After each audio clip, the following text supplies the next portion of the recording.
720 out of 720യുടെ മറ്റൊരു എപ്പിസോഡിലേക്ക് ഏവർക്കും സ്വാഗതം. നീറ്റ് 2025 മെയ് 4-ാം തീയതി കൃത്യമായിട്ടും 70-ലേറെ ദിവസങ്ങൾ നമുക്ക് മുമ്പിലുണ്ടെങ്കിലും ഒരു 60 ദിവസത്തെ സ്റ്റഡി പ്ലാൻ തയ്യാറാക്കേണ്ട കൃത്യമായ സമയമാണ് ഇത്. കാരണം നമ്മൾ പ്ലസ് 1 പ്ലസ് 2 പഠിക്കുന്ന കൂട്ടത്തിൽ നമ്മൾ വളരെ സബ്ജക്റ്റ് പഠിച്ചു. ബോർഡ് എക്സാമിന് വേണ്ടിയിട്ട് ഇപ്പോൾ നിങ്ങൾ പഠിക്കുന്നവരുണ്ട്. അതിനുശേഷം നമ്മുടെ തിയറി ക്ലാസ്സുകളിൽ അറ്റൻഡ് ചെയ്തു. ഏതാണ്ട് 12ഓളം മോഡൽ എക്സാമുകൾ വളരെ യൂണിറ്റ് വൈസ് എഴുതി. പഠിക്കുക എന്ന പ്രോസസ്സ് തുടർന്നുകൊണ്ടിരുന്നാൽ ഒരു പക്ഷേ നമ്മുടെ അവസാനത്തെ സമയത്തെ ആ ഒരു സ്റ്റഡി പ്ലാൻ അല്ലെങ്കിൽ സക്സസ് ആയിട്ടുള്ള ഈ ഒരു മെത്തേഡ് ചിലപ്പോൾ വർക്ക് ചെയ്യാതെ പോയേക്കാം ചിലരിലെങ്കിലും. അതുകൊണ്ട് ഈ 60 ദിവസം നാം നമ്മുടെ മാർക്കിലോട്ട് ഒന്ന് ശ്രദ്ധിക്കേണ്ട സമയമായില്ലേ? നമുക്ക് ടീച്ചറോട് ചോദിച്ചറിയാം, ഈ ലാസ്റ്റ് 60 ഡേയ്സിൻ്റെ ഒരു സ്റ്റഡി പ്ലാനിൽ മാർക്കിലോട്ട് നമ്മൾ ശ്രദ്ധിക്കുമ്പം ഈ പഠിക്കുക എന്ന പ്രോസസ്സ് അത് പരീക്ഷകളിലൂടെ ചോദ്യങ്ങളിലൂടെ ഒരു ദിവസം നാം എഴുതുന്ന ചോദ്യങ്ങളുടെ എണ്ണത്തിലൂടെയൊക്കെ നമുക്ക് വളരെ സ്മാർട്ടായിട്ടുള്ളൊരു വർക്കും കൂടെ ചെയ്യേണ്ടതായിട്ടുണ്ട്. ഈ നീറ്റ് 2025-നും വളരെ ഉയർന്ന ഒരു മാർക്ക് നേടാനായിട്ട് എന്താണ് സ്മാർട്ട് വർക്കിലോട്ട് നമ്മൾ നോക്കുമ്പം ഈ മാർക്കിൻ്റെ പ്രാധാന്യം അല്ലെങ്കിൽ അത് റെക്ടിഫൈ ചെയ്തുകൊണ്ട് നമുക്ക് വളരെ മിസ്സിങ്സ് ഉണ്ടാവും അല്ലേ? നമ്മൾ തീർച്ചയായിട്ടും എനിക്ക് തോന്നുന്നു ഈ പറയുന്ന സമയത്ത് പോലും നമ്മൾ 60 ദിവസം എന്ന് ഇനി നമ്മൾ അങ്ങനെ പറയുമ്പോൾ പോലും പല കുട്ടികൾക്കും ഞാൻ എന്താണ് പഠിക്കേണ്ടത്, ഇനി കോമ്പിനേഷൻ വരുമ്പോൾ ഞാൻ ഈ പഠിച്ചത് തന്നെ വീണ്ടും വായിച്ചുകൊണ്ടിരിക്കുകയാണോ വേണ്ടത്? കാരണം എനിക്ക് തോന്നുന്നു പഠിച്ച ആ ലെക്ചർ നോട്ടും NCERTയുടെ വായനയും തുടരണോ, ഞാൻ എന്താ ചെയ്യേണ്ടത്, ശരിക്കും ഈ ഇഫക്റ്റീവ് ആയിട്ടുള്ള സ്റ്റഡി എന്ന് പറയുന്നത് എന്താണ് എന്ന് പല കുട്ടികൾക്കും ഈ ഒരു പോയിന്റിൽ പോലും സംശയമുള്ളതായിട്ട് തോന്നിയിട്ടുണ്ട് ചിലരിലെങ്കിലും. അപ്പോൾ അത് പറയാനുള്ള ഏറ്റവും ആദ്യത്തെ ഒരു കാര്യം എന്ന് പറയുന്നത്, നമ്മൾ അത്യാവശ്യം കാര്യങ്ങളെല്ലാം പഠിച്ച് വീക്ക്ലി എക്സാം എഴുതിയവരാണ് എങ്കിൽ പോലും ഒന്നാമത്തെ മോഡ് അതായത് യൂണിറ്റ് വൈസ് എക്സാം വന്നപ്പോൾ നിങ്ങൾ ആ യൂണിറ്റുകളിലൂടെ എല്ലാം അത്യാവശ്യം കടന്നു പോയിട്ടുണ്ട്. ഇനി നിങ്ങൾ ചെയ്യേണ്ടത് വീട്ടിലിരുന്ന് പഠിക്കുക എന്ന് പറയുന്ന പ്രോസസ്സും ഇനി ക്വസ്റ്റ്യൻ ചെയ്താണ് പഠിക്കേണ്ടത്. നിങ്ങൾക്ക് അടുത്ത ആഴ്ച മോഡൽ എക്സാമിന് വരുന്ന അല്ലെങ്കിൽ നിങ്ങൾക്ക് കോമ്പിനേഷൻ മോഡലിന് വരുന്ന ചാപ്റ്റേഴ്സ് ഏതൊക്കെയാണ് എന്ന് നിങ്ങൾ തിരിച്ചറിഞ്ഞ് ആ ഓരോ ചാപ്റ്റേഴ്സും ക്യുമുലേറ്റീവ് ആയിട്ട് വരുന്ന ക്വസ്റ്റ്യൻസോ അല്ലെങ്കിൽ ചാപ്റ്റേഴ്സ് ഇൻഡിവിജ്വലായിട്ട് വരുന്ന ക്വസ്റ്റ്യൻസോ നിങ്ങൾ ചെയ്ത് നോക്കണം. ശരിക്കും പറഞ്ഞാൽ ആ ചെയ്ത് നോക്കുന്നതിന് മുൻപ് തിയറി വായിക്കണം എന്ന് പോലും ഇല്ല. പക്ഷേ ചെയ്ത് നോക്കുമ്പോൾ നിങ്ങൾ ആദ്യം ചെയ്യേണ്ട ഒരു കാര്യം, ഒരു ടൈം സെറ്റ് ചെയ്ത് വയ്ക്കണം. ഒരു ചാപ്റ്ററിൽ നിന്ന് നിങ്ങൾ 100 ക്വസ്റ്റ്യനാണ് ചെയ്യാൻ എടുക്കുന്നതെങ്കിൽ അതിന് 100 മിനിറ്റാണ് എടുക്കേണ്ടത്. അല്ലാതെ 200 മിനിറ്റ് എടുത്ത് എനിക്ക് 100 ക്വസ്റ്റ്യൻ ചെയ്യാൻ പറ്റുന്നു എന്ന് പറയുന്നതിൽ ഒരു കാര്യവുമില്ല. അപ്പോൾ നിങ്ങൾ ഫിക്സ് ചെയ്ത് വയ്ക്കുന്ന സമയത്തിനുള്ളിൽ 1 മിനിറ്റ് ഒരു ക്വസ്റ്റ്യന് കൊടുത്തുകൊണ്ട് എത്ര ക്വസ്റ്റ്യൻ ചെയ്യാൻ പറ്റും. അവിടെ ആ ക്വസ്റ്റ്യൻ ചെയ്യുമ്പോൾ വേറെയും ഒരു കാര്യമുണ്ട്. ഞാൻ ആ കണ്ടന്റ് ഇനി എത്ര പ്രാവശ്യം മറിച്ച് നോക്കേണ്ടതായിട്ടുണ്ട്, അല്ലെങ്കിൽ ഇനിയും NCERT വായിക്കേണ്ടതായിട്ടുണ്ടോ എന്നൊക്കെ നമ്മൾ അറിയുന്നത്. ചില ഭാഗങ്ങളിൽ വരുമ്പോൾ നമുക്ക് കണക്ഷൻ കിട്ടാതെ വരും. ഒരു പക്ഷേ ഇക്വേഷൻ്റെ കാര്യം അല്ലെങ്കിൽ ഇക്വേഷൻ ഇംപ്ലിമെന്റ് ചെയ്താൽ അടുത്ത സെക്കൻഡ് ലൈനിലോട്ട് പോകാത്തതായിരിക്കാം. എവിടെയാണ് ആ മിസ്സിംഗ് എന്നുള്ളത് നമ്മൾ തീർച്ചയായിട്ടും റെക്ടിഫൈ ചെയ്യണം. അത് കണ്ടുപിടിക്കുമ്പോൾ ഏറ്റവും ആദ്യം ചെയ്യേണ്ടത് ഈ പറയുന്ന പോലെ നമ്മൾ ഓരോ ക്വസ്റ്റ്യൻ എഴുതുമ്പോഴും ഒരു കാര്യം കൂടെ നിങ്ങൾ കൃത്യമായിട്ട് നോക്കണം. നിങ്ങൾ ഇപ്പോൾ ഫിസിക്സ് ആണെങ്കിലും ബയോളജി ആണെങ്കിലും കെമിസ്ട്രി ആണെങ്കിലും നിങ്ങളൊരു ക്വസ്റ്റ്യൻ വായിച്ചത് ചെയ്യാൻ തുടങ്ങുമ്പോൾ നിങ്ങളൊരു 35 തൊട്ട് 45 സെക്കൻഡ് വരെയുള്ള സമയത്ത് ആ ക്വസ്റ്റ്യൻ ചെയ്യാൻ പറ്റി. അത് നിങ്ങൾ നോക്കുമ്പോൾ അത് കറക്റ്റുമാണ്, നിങ്ങൾക്ക് വേറെ ഡൗട്ടൊന്നും ഇല്ലായിരുന്നു, നിങ്ങൾ കൃത്യമായിട്ട് തന്നെ അത് ആൻസർ ചെയ്തിട്ടുണ്ട്, വേറെ കൺഫ്യൂഷൻ ഒന്നുമില്ല. ആ ചാപ്റ്ററുകളിൽ നിന്നുള്ള ക്വസ്റ്റ്യൻ എല്ലാം നിങ്ങൾക്ക് കംഫർട്ടായിട്ട് ചെയ്യാൻ പറ്റുന്നു. കാരണം ഒരു 45 സെക്കൻഡിന്റെ ഇടയിൽ ഒരു ഫിസിക്സ് നിങ്ങൾക്ക് ചെയ്ത് തീർക്കാൻ പറ്റുന്നുണ്ടെങ്കിൽ ഡെഫിനറ്റ് ആയിട്ടും നിങ്ങൾക്ക് ആ കോൺസെപ്റ്റ് നന്നായിട്ട് തന്നെ അറിയാം. അതിന് നിങ്ങൾ വീണ്ടും പോയി വീണ്ടും NCERT മറന്നു പോകുമോ എന്നുള്ള ടെൻഷനിൽ ക്ലാസ്സുകൾ കണ്ടുകൊണ്ടിരിക്കുക, വീണ്ടും NCERT വായിക്കുക, അതേ ടൈപ്പിലെ ക്വസ്റ്റ്യൻ ചെയ്യുക, അതൊന്നും തൽക്കാലം വേണ്ട. ഇനി അടുത്ത ടൈപ്പ് ഓഫ് ക്വസ്റ്റ്യൻ എന്ന് പറയുന്നത്, ചില ക്വസ്റ്റ്യൻസ് നമ്മൾ ഒരു മിനിറ്റ് നമുക്കറിയാം, പക്ഷേ എങ്കിൽ പോലും നമ്മൾ ചെയ്തു വരുന്ന ആ ഒരു ടൈം മാനേജ്മെൻറ്റിൻ്റെ ഒരു പ്രോബ്ലം കൊണ്ടോ ചിലപ്പോൾ നമ്മൾ കോൺസെപ്റ്റിൽ സാർ നേരത്തെ പറഞ്ഞ ഒരു മിസ്സിങ് വരുന്നതുകൊണ്ടോ കുറച്ചുകൂടെ ഒരു ഡിലേ അടിക്കും. ഒരു മിനിറ്റ് എന്നുള്ളത് ഒരു 1.5 മിനിറ്റ് അല്ലെങ്കിൽ ഒരു 2 മിനിറ്റ് വരെ മാക്സിമം എടുക്കുന്നുണ്ടെങ്കിൽ അപ്പോൾ വിചാരിച്ചോണം നിങ്ങളുടെ കണക്ഷൻ നിങ്ങൾക്ക് അത്യാവശ്യം എവിടെയൊക്കെയോ അറിയാം, പക്ഷേ അറിയാം എന്നുള്ളതിൻ്റെ കണക്ഷൻ നമുക്ക് പ്രോപ്പർ അല്ല. അവിടെ ഒരു പ്രാവശ്യം അത് വായിച്ച് നോക്കുകയോ നിങ്ങൾ അതിൻ്റെ വീഡിയോ സൊല്യൂഷൻസ് കാണുകയോ പ്രൊഫസേഴ്സിനെ അപ്രോച്ച് ചെയ്ത് അത് തിരുത്തുകയോ ചെയ്യണം. ഇനി ഒരു 2 മിനിറ്റിൽ കൂടുതൽ ഒരു 3-4 മിനിറ്റ് ഇനിയും നിങ്ങളൊരു ക്വസ്റ്റ്യൻ ചെയ്യാൻ എടുക്കുന്നു എന്ന് പറഞ്ഞാൽ അതിൻ്റെ അർത്ഥം ആ കോൺസെപ്റ്റ് നിങ്ങൾക്ക് അറിയില്ല. അതറിയാമായിരുന്നെങ്കിൽ ഡെഫിനറ്റ് ആയിട്ടും അതിൽ നിന്ന് വരുന്ന ഒരു ക്വസ്റ്റ്യൻ 4 മിനിറ്റ് 5 മിനിറ്റ് ഇനി നമ്മൾ എടുക്കില്ല. അപ്പോൾ ആ കോൺസെപ്റ്റ് പഠിക്കാം, അത് പഠിക്കാനായിട്ട് സമയം എടുക്കാം.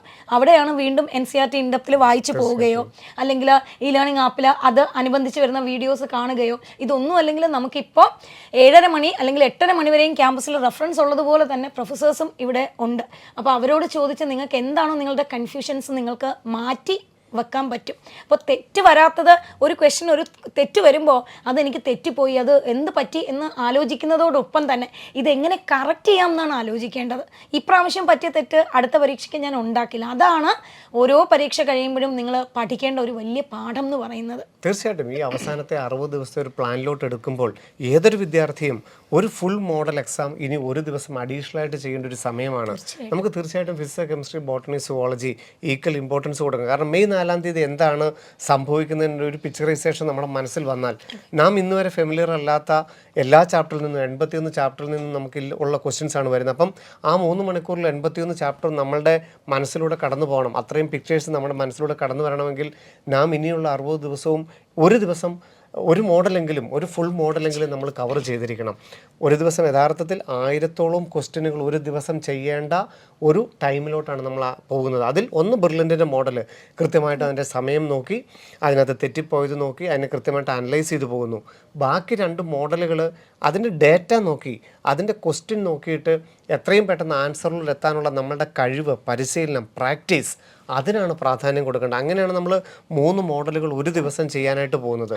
അവിടെ നിങ്ങൾ ആദ്യം എഴുതിയതിനാണ് പ്രാധാന്യം. കാരണം ഈ മിസ്സിങ് അല്ലെങ്കിൽ ടൈം ഡിലേ അല്ലെങ്കിൽ നെഗറ്റീവിനെയൊക്കെ നിങ്ങൾ അവിടെ അനലൈസ് ചെയ്യാം. പക്ഷേ ബാക്കിയുള്ള 2 മോഡൽ അല്ലെങ്കിൽ 3 മോഡൽ നമ്മൾ ഒരു ദിവസം എഴുതുമ്പോൾ അതൊരു പക്ഷേ തൊട്ട് തലേ ദിവസം എഴുതിയതായിരിക്കാം. പുതിയ ക്വസ്റ്റ്യൻ ആകണം നിർബന്ധമില്ല. പക്ഷേ നിർബന്ധമായിട്ടും 2 അല്ലെങ്കിൽ 3 മോഡലുകൾ, ഫുൾ മോഡലുകൾ എഴുതുകയും അതിൻ്റെ എല്ലാ ഡേറ്റയിലൂടെ കടന്നു പോവുകയും ഏത് ചാപ്റ്ററുകളും എപ്പോൾ, അതൊരു ഓർഡറിലൊന്നും അല്ല ഒരിക്കലും വരുന്നത്. ഇപ്പോൾ നിങ്ങൾ യൂണിറ്റ് ചെയ്യുമ്പോഴും അല്ല ഇതുവരെ ചെയ്തതെന്ന് പറഞ്ഞാൽ കൃത്യമായിട്ടൊരു ഓർഡറാണ്. ഫസ്റ്റ് ഇയർ, സെക്കൻഡ് ഇയർ, അല്ല യൂണിറ്റ്സ് ആൻഡ് ഡയമെൻഷൻ, 1 ഡയമെൻഷൻ വരും. അങ്ങനെ ഈ 81 ചാപ്റ്ററിൽ നിന്നും വരുന്ന ഫുൾ മോഡലിന് ഒരിക്കലും അങ്ങനെയല്ല വരുന്നത്. ഡിസോർഡർ ആയിട്ടാണ്. സാർ ഈ പറഞ്ഞ പോലെ നീറ്റ് പരീക്ഷ എഴുതുമ്പോൾ ഇപ്പോൾ സാർ പറഞ്ഞുകൊണ്ട് തന്നെ അത് ഞാൻ പറയുന്നു. കാരണം പല കുട്ടികളും ഇപ്പോൾ പോലും ഏറ്റവും, അതും എനിക്ക് തോന്നുന്നു ഏറ്റവും ഹൈ സ്കോറിൽ നിൽക്കുന്ന ആൾക്കാരാണ്. അവർക്കൊരു ക്വസ്റ്റ്യൻ തെറ്റുമ്പോൾ അവർ പെട്ടെന്ന് തന്നെ കുറച്ചൊരു പാനിക്കായി മാറുന്നു. പാനിക്കായിട്ട് മാറുന്നു എന്ന് മാത്രമല്ല, അവർ പറയുന്നത് അയ്യോ ഈ ക്വസ്റ്റ്യൻ ഇങ്ങനെ അല്ല, ഇങ്ങനെ വരാമോ, ഇങ്ങനെ എന്തുകൊണ്ട് വന്നു, ഇത് ക്യാൻസൽ ചെയ്യണം, അല്ലെങ്കിൽ ഇങ്ങനെയാണെന്ന് പറഞ്ഞ് അവർ ഭയങ്കരമായിട്ട് ടെമ്പറായിട്ട് ആർഗ്യൂ ചെയ്യുന്നു. പക്ഷെ അതിൽ ഓക്കെ നിങ്ങളുടെ അറിവ് തെറ്റാണെന്നോ അതൊന്നും അല്ല. നിങ്ങൾ കാണാത്ത ഒരു കാര്യം ആ ക്വസ്റ്റ്യനിൽ എവിടെയോ ഒളിഞ്ഞിരിക്കുന്നുണ്ട്. അത് ഒരുപക്ഷെ നിങ്ങൾ വായിച്ച രീതി ശരിയാവാത്തത് കൊണ്ടായിരിക്കാം, നിങ്ങൾ മനസ്സിലാക്കിയ രീതി ശരിയല്ലാത്തത് കൊണ്ടായിരിക്കാം. ഒരുപക്ഷെ വായിച്ച് മനസ്സിലാക്കിയത് ശരിയാണെങ്കിലും ആ ക്വസ്റ്റ്യൻ കണ്ടപ്പോൾ അത് ഇൻ്റർപ്രറ്റ് ചെയ്ത രീതി ശരിയായതുകൊണ്ടായിരിക്കാം. അപ്പോൾ എപ്പോഴും അങ്ങനെ ഒരു ക്വസ്റ്റ്യൻ തെറ്റിപ്പോയാൽ നിങ്ങൾ ആദ്യം വിചാരിക്കേണ്ട ഒരു കാര്യം എന്ന് പറയുന്നത് ഈ തെറ്റിയ ക്വസ്റ്റ്യൻ മെയ് 4-ാം തീയതിയാണ് വന്നിരുന്നുവെങ്കിൽ ഞാൻ എന്ത് ചെയ്തേനെ. തീർച്ചയായിട്ടും നമുക്കത് കൂടുതലായിട്ടൊരു അറിവാണ്, ആ രീതിയിലും വരാം എന്നുള്ളൊരു അടുത്ത ലെവലിലോട്ട് നമ്മൾ ചിന്തിക്കുകയാണ് വേണ്ടത്. അവിടെ നമ്മളൊരു ഇത് സിലബസിന് ഔട്ട് ഓഫ് സിലബസ് ആണോ, അല്ല കഴിഞ്ഞ വർഷങ്ങളിലൊന്നും ഇങ്ങനെ ഒരു ചോദ്യം വന്നിട്ടില്ലല്ലോ, ഇതുവരെ ഇങ്ങനെ ഒരു ഇതല്ലല്ലോ ആൻസർ ആകാനുള്ള സാധ്യത എന്നുള്ള ഒരു ആർഗ്യുമെന്റിനപ്പുറത്ത് എല്ലാ സാധ്യതകളും അത് തന്നെയാണ് 720 നിങ്ങൾക്ക് മുമ്പിൽ വെക്കുന്നത്. കാരണം ഏത് മേഖലകളിൽ നിന്ന് ഒരു NCERT-യുടെ ഒരു ലൈനിൽ നിന്ന്, ടീച്ചർ എപ്പോഴും ആദ്യം മുതൽ തന്നെ പറയുന്ന ഒരു ലൈനിൽ ഒളിഞ്ഞു കിടക്കുന്ന എത്രത്തോളം ഡിഫറെൻറ്റ് ടൈപ്പ് ഓഫ് ക്വസ്റ്റ്യൻസ് നിങ്ങളുടെ മുമ്പിൽ അവതരിപ്പിക്കുക, അത് ഈ മോഡലുകളിലൂടെ ചെയ്യിക്കുക എന്നുള്ളതാണ് ഞങ്ങൾ ഉദ്ദേശിക്കുന്നത്. അത് ഏറ്റവും എനിക്ക് പറയാനുള്ള, കഴിഞ്ഞ ഒരു ദിവസം തന്നെ സർ പരീക്ഷ നടന്നു കഴിഞ്ഞപ്പോൾ A+ അറ്റൻഡ് ചെയ്ത് കഴിഞ്ഞിട്ട് എന്നോട് ഒരു 2-3 കുട്ടികൾ പറഞ്ഞത് ഒരു ക്വസ്റ്റ്യൻ ഡൗട്ട് വന്ന് എന്നോട് ചോദിക്കുമ്പോൾ ഇത് ഔട്ടാണ്. അപ്പോൾ ഞാൻ NCERT എടുത്ത സ്റ്റേറ്റ്മെൻറ്റ് കാണിക്കുമ്പോൾ എന്നോട് പറഞ്ഞു അയ്യോ മിസ്സേ ഇത് NCERT-ൽ ഉണ്ടായിരുന്നല്ലോ, ഞാൻ ഇതുവരെ കണ്ടില്ലായിരുന്നു. അപ്പോൾ അല്ലെങ്കിൽ ഞാൻ വായിച്ചത് ഇങ്ങനെ അല്ല. അപ്പോൾ നിങ്ങളൊന്ന് ആലോചിച്ച് നോക്കൂ, നമ്മൾ പെട്ടെന്ന് വായിച്ചു പോകുമ്പോൾ ഒരു ദിവസം ചിലപ്പോൾ ഈ പറയുന്ന പോലെ 6-7 ചാപ്റ്റർ ഉള്ള സമയത്ത് പെട്ടെന്ന് വായിച്ചു പോകുമ്പോൾ പല കാര്യങ്ങളും നമ്മൾ കാണുന്നില്ല, അല്ലെങ്കിൽ കണ്ടത് ഒരു പക്ഷേ നമ്മൾ ബ്രെയിനിലേക്ക് ലോഡ് ചെയ്ത് വെച്ചിട്ടില്ല. അത് നിങ്ങളിലേക്ക് എത്തിക്കാനാണ് ചിലപ്പോൾ നിങ്ങൾ ഇതുവരെ കാണാത്ത, അല്ലെങ്കിൽ നിങ്ങൾക്ക് അങ്ങനെയാണോ എന്ന് സംശയം തോന്നുന്ന ഒരു ക്വസ്റ്റ്യൻ വരുന്നത്. പിന്നെ വേറെയും ഒരു കാര്യം, ഇപ്പോൾ നിങ്ങൾ യൂണിറ്റ് മോഡൽ എക്സാം എഴുതിയപ്പോൾ പലപ്പോഴും നിങ്ങൾക്ക് അങ്ങനെ വാദിക്കേണ്ടി വന്നത്, ഇപ്പോൾ നിങ്ങളൊരു യൂണിറ്റ് എഴുതുന്നു എന്ന് പറയുമ്പോൾ ഒരു പെർട്ടിക്കുലർ ചാപ്റ്ററാണ്. പക്ഷേ നീറ്റ് എന്ന് പറയുമ്പോൾ ഒരു പെർട്ടിക്കുലർ ചാപ്റ്ററിനെ മാത്രം ഡിപ്പെൻഡ് ചെയ്തിട്ടല്ല. ഇപ്പോൾ എനിക്ക് ഉദാഹരണം പറയാൻ ബോട്ടണി ആണെങ്കിൽ നമ്മുടെ cell the unit of life, അതുപോലെ മോളിക്കുലർ ഇൻഹെറിറ്റൻസ്, ബയോടെക്നോളജി, ബയോമോളിക്യൂൾ, ഈ 4 ചാപ്റ്ററും എപ്പോഴും കണക്റ്റഡ് ആണ്. ഇതിൽ നിന്ന് ഏത് ചാപ്റ്ററിൽ നിന്നാണ് ശരിക്കും ഇത് ചോദിച്ചതെന്ന് പോലും പലപ്പോഴും പല ക്വസ്റ്റനും നമുക്ക് തിരിച്ചറിയാൻ പറ്റില്ല. സിലബസ് നോക്കിക്കഴിഞ്ഞാൽ അറിയാം. നമുക്ക് ഫിസിക്സ് എന്നും കെമിസ്ട്രി എന്നും പറഞ്ഞിട്ട് പിന്നെ ബയോളജി 90 ക്വസ്റ്റ്യൻസ് എന്നാണ് പറഞ്ഞിരിക്കുന്നത്. അവിടെ തീർച്ചയായിട്ടും ക്യുമുലേറ്റീവ് ആയിട്ടുള്ള ക്വസ്റ്റ്യൻസ് വരാം. അപ്പോൾ ഞാൻ ഈ യൂണിറ്റാണ് എഴുതിയത്, മറ്റേ യൂണിറ്റിലുള്ള ക്വസ്റ്റ്യൻ എനിക്ക് ചോദിക്കാൻ പാടില്ല, അല്ലെങ്കിൽ NCERT-ൽ ഇത് 1, 2, 3 എന്ന് നമ്പർ ഇട്ടിട്ടില്ല, അതുകൊണ്ട് ഞാൻ 2ാമത്തെ സ്റ്റെപ്പാണോ 3ാമത്തെ സ്റ്റെപ്പാണോ എന്ന് എനിക്ക് അറിഞ്ഞുകൂടാ. ഇങ്ങനെയുള്ള കാര്യങ്ങളൊക്കെ നമുക്ക് വാദിക്കാനേ പറ്റൂ.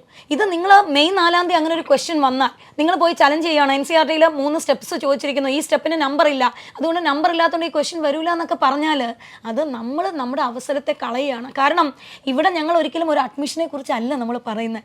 നമ്മൾ 720 ഔട്ട് ഓഫ് 720 എന്നാണ് പറയുന്നത്. ഒരു പോസിബിലിറ്റിയും നമ്മുടെ കുട്ടികൾ കാണാത്ത ഒരു ക്വസ്റ്റ്യനും അന്ന് ആ പരീക്ഷയ്ക്ക് ഉണ്ടാകാൻ പാടില്ല എന്ന് കൃത്യമായിട്ട് നമ്മൾ അറിഞ്ഞ് അതിനനുസരിച്ചാണ് നമ്മൾ മുന്നോട്ട് പോയിക്കൊണ്ടിരിക്കുന്നത്. തീർച്ചയായിട്ടും നീ നമ്മുടെ ഈ 60 ദിവസത്തെ പ്ലാൻ എന്ന് പറയുമ്പോൾ 1000 ക്വസ്റ്റ്യൻസ് നമ്മൾ ഫിസിക്സ്, കെമിസ്ട്രി, ബയോളജിയുടെ നമ്മൾ മുമ്പോട്ട് പോകുമ്പോൾ 60,000 ചോദ്യങ്ങളും അവയുടെ ഉത്തരങ്ങളും ആവുമ്പോൾ ആ 4 ചോയ്സും വീണ്ടും നമ്മൾ മൾട്ടിപ്ലൈ ചെയ്യാണ്. 24,000-ഓളം സാധ്യതകളാണ് നിങ്ങൾക്ക് മുമ്പിൽ ഇടുന്നത്. കാരണം അതിനകത്ത് ഓരോ ചോയ്സും വീണ്ടും മറ്റൊരു ചോദ്യമാണ്. അപ്പം ഓർത്ത് നോക്കൂ, ഇനി വീണ്ടും നമ്മൾ 25,000, ആദ്യം നമ്മൾ പറഞ്ഞത് 25,000 ആണെങ്കിൽ ഇപ്പോൾ വീണ്ടും 60 ദിവസവും നമ്മൾ 25,000 ചോദ്യങ്ങളാണ് നമ്മൾ പ്രാക്ടീസ് ചെയ്യുന്നത്.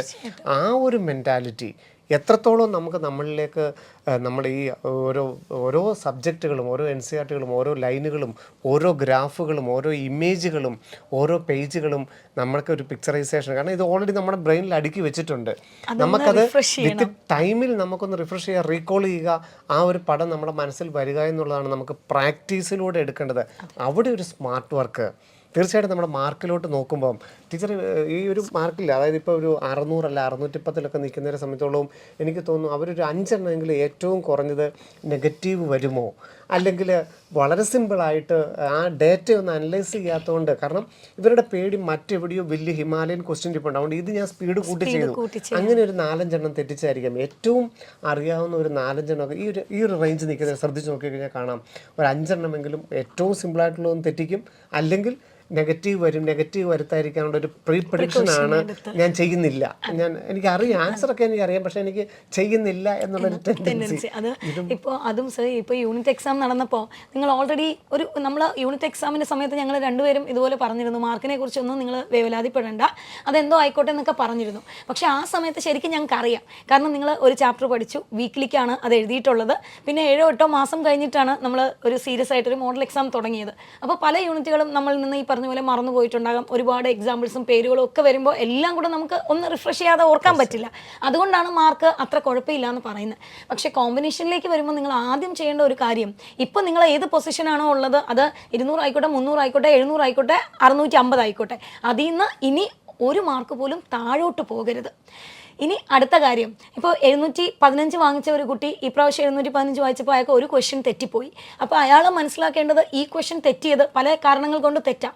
ആദ്യത്തെ കാരണം ഈ പറയുന്ന പോലെ ക്വസ്റ്റ്യൻ ഭയങ്കര എളുപ്പമായിരുന്നു, അപ്പോൾ ഭയങ്കര എക്സൈറ്റഡ് ആയി കെയർലെസ് ആയിട്ട് തെറ്റിച്ചു. രണ്ടാമത്തെ കാര്യം എന്ന് പറയുന്നത് അതും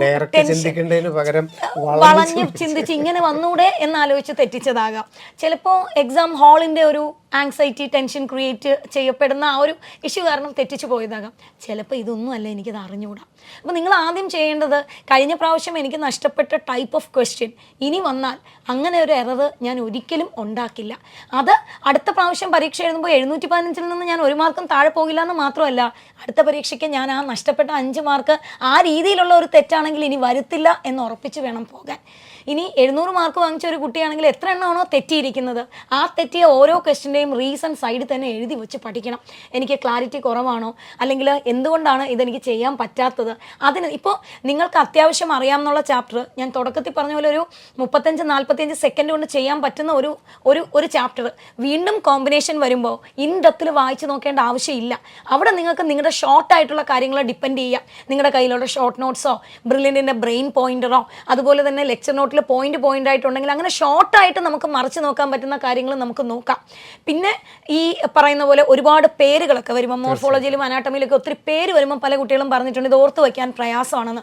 അതെല്ലാം നിങ്ങളൊരു ചാർട്ട് ഉണ്ടാക്കി, നമ്മൾ ജിപ്മറിലും അവിടെ ഇവിടെയൊക്കെ പോയപ്പോൾ അവിടുത്തെ വിജയികൾ പറഞ്ഞതാണ്, അവർക്ക് ഇങ്ങനെ ഓർത്തിരിക്കാൻ പറ്റാത്ത കാര്യങ്ങളിലെല്ലാം തന്നെ അവരൊരു ചാർട്ട് ഉണ്ടാക്കി അവരുടെ സ്റ്റഡി ടേബിളിൽ അല്ലെങ്കിൽ ആ ഒരു ചുമരിൽ അവർ പതിച്ചു വെച്ചിരുന്നു. പത്മനാഭൻ പറഞ്ഞത്, പത്മനാഭൻ 716 മാർക്ക് മേടിച്ച ആളാണ്.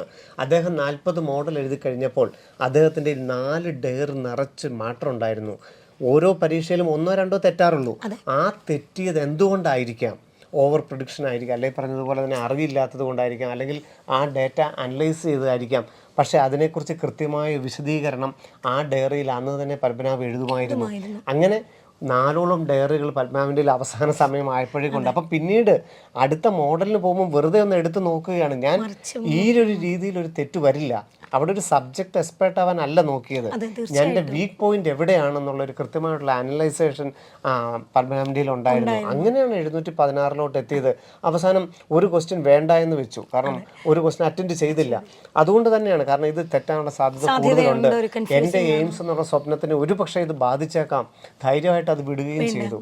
അപ്പം അത് അവനവൻ്റെ കോൺഫിഡൻ്റ് ആണ്, എവിടെയാണ് എൻ്റെ വീക്ക്, എവിടെയാണ് എൻ്റെ സ്ട്രോങ്, അവനൊന്ന് സ്ട്രോങ് ഉള്ള ഭാഗത്തുനിന്ന് മാക്സിമം മാർക്ക് തന്നെ തീർക്കണം. അതാണ് ടീച്ചർ എപ്പോഴും പറയുന്നത്, ബയോളജിയാണ് സ്ട്രോങ് എങ്കിൽ 350 കുറഞ്ഞൊരു സംഖ്യയെക്കുറിച്ച് നിങ്ങൾ ചിന്തിക്കരുത്. കാരണം അതിൽ നമുക്ക് ഏതാണോ സ്ട്രോങ് അത് നമ്മൾ ഉറപ്പിച്ച് വെച്ചിട്ട് വേണം നമുക്ക് വീക്ക് ആയിട്ടുള്ള ഒരു കാര്യത്തിലേക്ക് പോകാൻ. അവിടെ നമ്മൾ സ്പീഡിൽ ഈ പറയുന്ന 90 മിനിറ്റുള്ള ക്വസ്റ്റ്യൻ നമ്മൾ 30 മിനിറ്റ് കൊണ്ട് ചെയ്ത് തീർത്തിട്ട് എനിക്ക് 260 മാർക്കേ കിട്ടിയുള്ളൂ. എൻ്റെ സ്ട്രോങ് ആയിരുന്നു, 350 കിട്ടേണ്ടതായിരുന്നു, എനിക്ക് വളരെ എളുപ്പവുമായിരുന്നു. ഞാൻ 30 മിനിറ്റ് കൊണ്ട് 260 മാർക്കേ കിട്ടിയുള്ളൂ എന്ന് പറയുന്നത് യാതൊരു അർത്ഥവുമില്ല.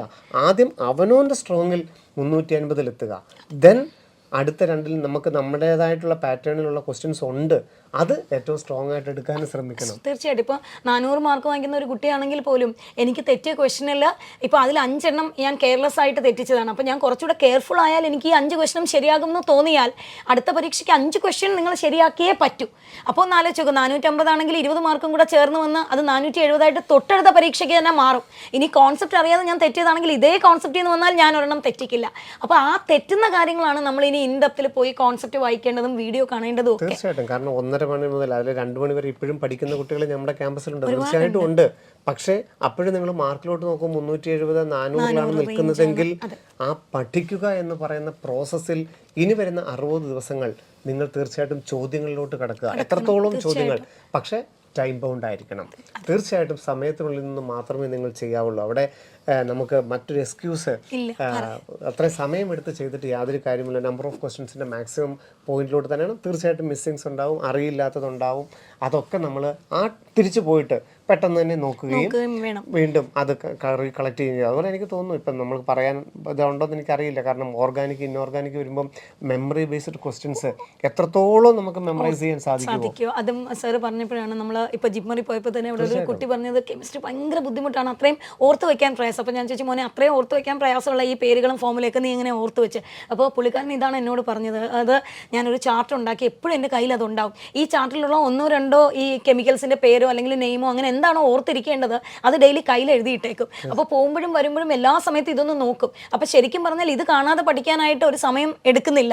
നമ്മൾ റാൻഡമായിട്ട് എപ്പോഴൊക്കെയോ കയ്യിൽ നോക്കുന്നു, അല്ലെങ്കിൽ എപ്പോഴൊക്കെയോ ആ പേപ്പർ നോക്കുന്നു, അതിലോട്ട് നോക്കുന്നു, അത് പഠിക്കുന്നു. 60 ദിവസം ഉണ്ട്. അപ്പം നമ്മൾ കുത്തിയിരുന്ന് പഠിക്കുമ്പോഴാണ് നമുക്ക്. പിന്നെ വേറെയും ഒരു കാര്യം എനിക്ക് തോന്നുന്നത്, ബയോളജി നമുക്കൊരു പ്രത്യേകത എന്ന് പറഞ്ഞാൽ എല്ലാം സ്റ്റേറ്റ്മെൻറ്റുകളാണ്, സെൻറ്റൻസുകളാണ്. അത് വായിക്കുമ്പോൾ നമ്മുടെ വിചാരം, ഓ ഇതെനിക്ക് മനസ്സിലായോ, ഒന്നുകൂടെ വായിക്കണോ, ഓക്കെ ഒന്നുകൂടെ വായിച്ചു, ഇത് അതാണല്ലോ, വീണ്ടും വായിച്ചു. ഇത് മറിച്ച് കഴിയുമ്പോൾ നമുക്ക് തോന്നും, അയ്യോ എനിക്കൊന്നും മനസ്സിലായില്ല, വീണ്ടും വായിക്കും. ഇത് ചെയ്യുന്നതിനേക്കാളും നിങ്ങളൊന്ന് ആലോചിച്ച് നോക്കി, ഇപ്പോൾ ആദ്യത്തെ ചാപ്റ്റർ വരുന്ന ബയോളജിക്കൽ ക്ലാസിഫിക്കേഷൻ എടുത്തു, അതിൽ നിന്ന് നിങ്ങൾക്ക് 100 ക്വസ്റ്റ്യൻ ചെയ്യാൻ പറ്റി. ചെയ്ത 100 ക്വസ്റ്റ്യനും കൃത്യം 100 മിനിറ്റിനുള്ളിൽ നിങ്ങൾക്ക് ചെയ്യാൻ പറ്റുമെങ്കിൽ നിങ്ങൾ ഉറപ്പിച്ചോ, അത്യാവശ്യം കോൺസെപ്റ്റ് അറിയാതെ നമുക്ക് അത്രയും സ്പീഡായിട്ട് ആ ക്വസ്റ്റ്യൻസ് ചെയ്യാൻ പറ്റില്ല. അവിടെ നിങ്ങൾ ക്വസ്റ്റ്യൻ ചെയ്ത് തന്നെ വരുമ്പോൾ ഏതെങ്കിലും ഒരു പെർട്ടിക്കുലർ ഏരിയയിൽ നിങ്ങൾ സമയം കൂടുതൽ എടുക്കാൻ ശ്രമിച്ചിട്ടുണ്ടെങ്കിൽ, ഇപ്പോൾ നിങ്ങൾക്ക് തന്നെ കമ്പാരിറ്റീവ്ലി അറിയാം, ഇപ്പോൾ ബയോളജിക്കൽ ക്ലാസിഫിക്കേഷനിൽ നിന്ന് വന്ന ബാക്കി എല്ലാ ക്വസ്റ്റ്യനും നിങ്ങളൊരു 30 സെക്കൻഡേ എടുത്തിട്ടുള്ളൂ, കാരണം അത്രയും ആപ്റ്റായിട്ട് കറക്റ്റായിട്ട് കിട്ടി. പക്ഷേ ഒരു ക്വസ്റ്റ്യൻ വന്നപ്പോൾ നിങ്ങൾ 1 മിനിറ്റ് അല്ലെങ്കിൽ 1 മിനിറ്റിൻ്റെ കുറച്ചുകൂടെ എടുത്തിട്ടുണ്ട്, ഒന്നുകൂടെ ചിന്തിച്ചിട്ടാണ് എഴുതിയിരിക്കുന്നത്. അപ്പോൾ നിങ്ങൾ ആലോചിക്കണം അവിടെ പോയി കുറച്ചുകൂടെ ഒന്ന് വായിക്കാം, കാരണം അവിടെ ഒരു ക്ലാരിറ്റി കുറവുണ്ട്. ഇങ്ങനെയാണ് നിങ്ങൾ ചാപ്റ്ററിനെ അനലൈസ് ചെയ്യേണ്ടത്. അല്ലാത്ത സമയത്ത് നമുക്കിപ്പോൾ ഫിസിക്സ് ഒക്കെ ആണെങ്കിൽ ഫോർമുല ബുക്കുകൾ ഉപയോഗിക്കാം. നിങ്ങൾ കീപ്പ് ചെയ്ത് വെച്ചിരിക്കുന്ന ഷോർട്ടായിട്ടുള്ള കാര്യങ്ങളാണ്. അതിന് വേണ്ടിയിട്ടാണ് ഈ 720 തുടങ്ങിയപ്പോഴേ ഞങ്ങൾ വന്ന് പറയുന്നുണ്ട്, എപ്പോഴും നിങ്ങളുടെ കയ്യിൽ ഒരു കറക്ഷൻ ബുക്ക് വേണം, അതുപോലെ തന്നെ ഫോർമുല എഴുതുന്ന ബുക്ക് വേണം, ഷോർട്ട് നോട്ട്സ് ആയിട്ട് ക്ലാസ്സിൽ എന്താണോ പറയുന്നത് അത് എഴുതി എടുത്ത് വെക്കാനൊക്കെ പറഞ്ഞിട്ടുണ്ട്. ഷോർട്ട് നോട്ട്സിന്റെ ഏറ്റവും വലിയ പ്രയോജനം ഇനി വരാൻ പോവാണ്. അന്ന് ഇതൊരു മെനക്കെട്ട പരിപാടി ആയിരുന്നെങ്കിൽ ഇന്ന് ഏറ്റവും എഫക്റ്റീവ് ആയിട്ട് ആ ലാസ്റ്റ് 60 ഡേയ്സിൽ നമുക്ക് ചെയ്യാൻ കഴിയുന്നതാണ്. അതേ പറ്റുള്ളൂ. കാരണം 6, 8, 9 ചാപ്റ്റർ എന്ന് പറയുമ്പോൾ 2 ദിവസം എന്തായാലും നിങ്ങളൊന്ന് ആലോചിച്ച് നോക്കും. We are not machines. അപ്പം നമുക്ക് ഈ 2 ദിവസം കൊണ്ട് ഈ 6 ചാപ്റ്റർ മുഴുവനും വായിച്ച് വേർഡ് ബൈ വേർഡ് പഠിച്ച് അല്ലെങ്കിൽ ഓർത്ത് വയ്ക്കുക, അങ്ങനെ വായിച്ച് നോക്കുക, റിവൈസ് ചെയ്തുകൊണ്ടിരിക്കുക എന്ന് പറയുന്നത് പ്രാക്ടിക്കലി പോസിബിൾ അല്ല. അതുകൊണ്ടാണ് ഈ 6 ചാപ്റ്ററും കണക്ട് ചെയ്ത് വരുന്ന ക്യുമുലേറ്റീവ് ആയിട്ടുള്ള പരീക്ഷകൾ, ഓൾ യൂണിറ്റ് മോഡലുകൾ, ഇൻഡിവിജ്വലായിട്ട് വരുന്ന പരീക്ഷകളെല്ലാം നിങ്ങൾ ടൈം വച്ച് ചെയ്ത് നോക്കുക. അവിടെ 2 കാര്യങ്ങളാണ്. ഈ എത്ര സമയം എടുത്തിട്ടാണ് ഞാനൊരു ക്വസ്റ്റ്യൻ ഫിനിഷ് ചെയ്യുന്നത്, അത് എത്രത്തോളം എനിക്ക് പറ്റുന്നുണ്ട് എന്നുള്ളതിനെ ആശ്രയിച്ചിട്ടാണ് പിന്നെ ആ ചാപ്റ്റർ ഞാൻ എങ്ങനെയാണ് പഠിക്കേണ്ടതെന്ന് തീരുമാനിക്കേണ്ടത്. അതുപോലെ തന്നെ വളരെ ചൂട് കാലത്തിലോട്ട് നമ്മൾ കടക്കുകയാണ്. കാരണം ഇനിയുള്ള ഈ 60 ദിവസങ്ങൾ അല്ലെങ്കിൽ 60-ന് മുകളിലുള്ള ദിവസങ്ങൾ ആരോഗ്യപരമായ കാര്യങ്ങൾ, യാത്രകൾ, അതുപോലെ തന്നെ ഈ തണുത്ത ഭക്ഷണ പദാർത്ഥങ്ങൾ കഴിക്കുക, അങ്ങനെയുള്ള കാര്യങ്ങൾക്കൊക്കെ നമ്മളൊരു റിസ്ട്രിക്ഷൻ നമ്മളൊന്ന് വിചാരിക്കണം. കാരണം ഏറ്റവും ആരോഗ്യത്തോടെ നമ്മൾ ഇരിക്കേണ്ട ഈ ലാസ്റ്റ് സ്റ്റെപ്പ് 60 ദിവസങ്ങളാണ് നമുക്ക് മുമ്പിലുള്ളത്. അതിനെ ആ ഒരു കോൺഫിഡൻറ്റ് വളരെ വളരെ നിങ്ങൾ എല്ലാ കാര്യങ്ങളിലും നിങ്ങൾ കരുതണം. കാരണം ഇപ്പം നമ്മൾ ഓരോ മെഡിക്കൽ കോളേജിലും പോയതിൻ്റെ വീഡിയോ എന്തിനായിരിക്കാം നമ്മൾ അപ്ലോഡ് ചെയ്യുന്നത്? നമ്മൾ കോട്ടയം, തൃശ്ശൂർ, കോഴിക്കോട് മെഡിക്കൽ കോളേജിൻ്റെ വീഡിയോ നമ്മൾ കണ്ടു, ജിപ്മറിൻ്റെ കണ്ടു, അങ്ങനെ നമ്മൾ പല യാത്രകളും കണ്ടു. നമ്മളുടെ സീറ്റിലിരുന്ന് നമ്മളുടെ ബുക്കിലിരുന്ന് നമ്മൾ പഠിക്കുമ്പം ആ വൈറ്റ് കോട്ടും ആ സ്റ്റഡും ആ ക്യാമ്പസും അതിനു വേണ്ടിയിട്ട് എടുക്കേണ്ട ഉത്തരവാദിത്വവും ഇനി എടുക്കേണ്ട ഈ 60 മുകളിൽ ദിവസങ്ങളിൽ എടുക്കേണ്ട ഉത്തരവാദിത്വവും നമ്മളെ ഓർമ്മിപ്പിക്കുക. തീർച്ചയായിട്ടും 2025 വലിയ വിജയത്തിന് തന്നെയാണ് ഞങ്ങളുടെ ഈ യാത്ര തുടരുന്നത്. ഞങ്ങൾക്ക് ഇതുവരെ അത് 100% ഞങ്ങൾക്ക് ഉറപ്പുണ്ട്. 2024 എന്തായിരുന്നു അതിന്റെ ഇരട്ടി വിജയം തന്നെ 2025. അതെ സർ, ഇപ്പോഴും ഞങ്ങൾ 2025 ജെയിമിന്റെ ആഘോഷങ്ങളൊക്കെ കഴിഞ്ഞിട്ടാണ് ഇവിടെ വന്നിരിക്കുന്നത്. അപ്പോൾ ഏറ്റവും അഭിമാനത്തോടെയാണ് പറയുന്നത്, കേരളത്തിൽ തന്നെ ആകെ 312 പേരാണ് 99% മുകളിൽ വന്നത്. 295 പേരും ഈ ക്യാമ്പസിലുണ്ട്. അവരെന്താണ് ചെയ്തത്? നവംബറിൽ കൃത്യമായിട്ടുള്ള പഠിത്തം തീർന്നു. അതിനുശേഷം ഓരോ യൂണിറ്റ് എക്സാമുകളോട് എഴുതി, അത് കഴിഞ്ഞ് കമ്പൈൻഡ് മോഡലുകൾ എഴുതി. ജനുവരി 22 വരെ അവർ ഫുൾ യൂണിറ്റ് മോഡലുകൾ എഴുതി. ജനുവരി 22 മുതൽ ജെയിമെയിൻ ആദ്യ സെഷൻ എഴുതിയതാണ് ഈ 99% മുകളിലോട്ട് ഇത്രയധികം റിസൾട്ട്. ഇതിനു മുമ്പ് എങ്ങും ഇല്ലാത്തൊരു റിസൾട്ടിലോട്ട് 95-ന് മുകളിലോട്ടൊക്കെ ഇത്രയധികം വിദ്യാർത്ഥികളെ നമുക്ക് ഈ ക്യാമ്പസിൽ എത്തിക്കാൻ സാധിച്ചു. തീർച്ചയായിട്ടും മിടുക്കരായ വിദ്യാർത്ഥികൾ വന്ന് കറക്റ്റായിട്ടുള്ളൊരു സിസ്റ്റത്തിലൂടെ കടന്നുപോയതാണ്. മെഡിക്കലും അത് തന്നെയാണ്. കാരണം നിങ്ങൾ ആക്ച്വലി ഇവരെല്ലാം കേപ്പബിൾ ആണെന്ന് തെളിയിച്ചിട്ടാണ് നമ്മുടെ സിസ്റ്റത്തിലേക്ക് വന്നത്. അല്ലാതെ റാൻഡമായിട്ട് നമ്മൾ ചൂസ് ചെയ്തെടുത്തല്ല.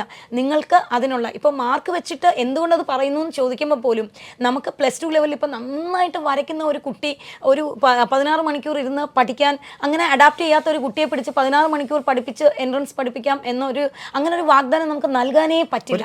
കാരണം വരയ്ക്കാൻ ഇഷ്ടപ്പെടുന്ന കുട്ടി വരച്ചത് കൊണ്ടാണ്, അല്ലെങ്കിൽ അവൻ അത് ചെയ്തുകൊണ്ടിരിക്കുകയാണ്. അപ്പോൾ അവന് തിയറിയിൽ അങ്ങനെ കോൺസെൻട്രേറ്റ് ചെയ്യാൻ പറ്റാത്തതുകൊണ്ടാണ് +2 മാർക്ക് ഇത്രയും താണു പോയത്. അങ്ങനെ ധാരാളമുണ്ട്. അതിനെ പിടിച്ചു കൊണ്ടുവന്ന് നമുക്ക് ഇവിടെ ഇരുത്തി നിങ്ങൾ 720 എന്ന് പറഞ്ഞ് അടിച്ചേൽപ്പിച്ച്, അല്ലെങ്കിൽ അങ്ങനെ മിറക്കിൾ എന്ന് പറയുന്നത് എനിക്ക് തോന്നുന്നു ഒരു കോടിയിൽ ഒരിക്കൽ വല്ലപ്പോഴും മഹാത്ഭുതങ്ങൾ സംഭവിക്കുന്നതായിരിക്കാം. അല്ലാതെ ഇവിടെ നിങ്ങളെല്ലാവരും തന്നെ തെളിയിച്ചവരാണ്. നിങ്ങൾക്ക് തന്നെ അറിയാം, ഇപ്പോൾ റാങ്ക് വരുമ്പോൾ തന്നെ ഒരു ക്വസ്റ്റ്യൻ നിങ്ങൾ തെറ്റുമ്പോൾ എത്രത്തോളം ഡിഫറൻസിലാണ് നിങ്ങളുടെ ഗ്രൂപ്പിന്റെ ഇടയിൽ പോലും റാങ്ക് മാർക്ക് മാറുമ്പോൾ നിങ്ങളുടെ റാങ്കുകൾ എത്രത്തോളം ഈ ക്യാമ്പസിൽ മലയാളികൾ തമ്മിലാണ് പരസ്പരം കോമ്പറ്റ് ചെയ്യുന്നത്. അവിടെ അത് എത്രത്തോളം ഷാർപ്പാകാനായിട്ട് നമുക്ക് ഓരോരുത്തർക്കും സാധിക്കും എന്നുള്ളിടത്താണ് എയിംസും ജിപ്മറും കോഴിക്കോട് മെഡിക്കൽ കോളേജും തിരുവനന്തപുരവും എല്ലാ ഗവൺമെൻറ് മേഖലയും ഒക്കെ നിങ്ങൾക്ക് കടന്നു ചെല്ലാനായിട്ട് സാധിക്കുന്നത്. എനിക്ക് തോന്നുന്നു അടുത്ത എപ്പിസോഡിൽ നമുക്ക് മറ്റൊരു സർപ്രൈസുമായിട്ട്, കാരണം 720 എന്നുള്ളതിൻ്റെ ആ അർത്ഥം അല്ലെങ്കിൽ എങ്ങനെയാണ് ആ യാത്ര പൂർത്തിയാക്കിയത്, അതിൻ്റെ ഏറ്റവും വലിയൊരു സർപ്രൈസുമായിട്ട് നമുക്ക് പ്രേക്ഷകരിലോട്ട് എത്താമെന്ന് എനിക്ക് തോന്നുന്നു. അടുത്ത ആഴ്ച എന്ന് പറയുന്നത് ഞങ്ങൾക്ക് ബ്രില്യൻ സ്റ്റഡി സെന്ററിന് ഏറ്റവും അഭിമാനമുള്ള ഒരു 720 എപ്പിസോഡ് ആയിരിക്കും. അപ്പോൾ അത് ഒരു പക്ഷേ നമ്മൾ ഏറ്റവും ആഗ്രഹിച്ചതും ഈ 2 വർഷങ്ങൾക്ക് മുമ്പ് ഇങ്ങനെ ഒരു പേരോട് കൂടി തന്നെ നമ്മൾ ആരംഭിച്ചത്. അന്ന് 720 നമുക്ക് അന്യമായിരുന്നു. കാരണം ആ പേര് നമ്മൾ ഇട്ടെങ്കിൽ പോലും അതൊരു ആഗ്രഹമായിരുന്നു. നിങ്ങളെപ്പോലെ തന്നെ നിങ്ങളുടെ ഓരോരുത്തർക്കും ഈ നമ്മൾ മുമ്പ് പറഞ്ഞ പോലെ വൈറ്റ് കോട്ട് ഒരു ആഗ്രഹമാണെങ്കിൽ, സ്വപ്നമാണെങ്കിൽ, ഞങ്ങൾക്കും ആഗ്രഹങ്ങളും സ്വപ്നങ്ങളുമായിരുന്നു. അതിൻ്റെ യാത്രയായിരുന്നു. അപ്പം മറ്റൊരു സർപ്രൈസുമായിട്ട്, ഏറ്റവും വലിയ സർപ്രൈസുമായിട്ട് അടുത്ത എപ്പിസോഡിൽ നമുക്ക് വീണ്ടും ജോയിൻ ചെയ്യാം. തീർച്ചയായിട്ടും. Wait for that great surprise. Have a great day. Bye. Brilliant Study Center, India's #1 coaching center for NEET and JEE.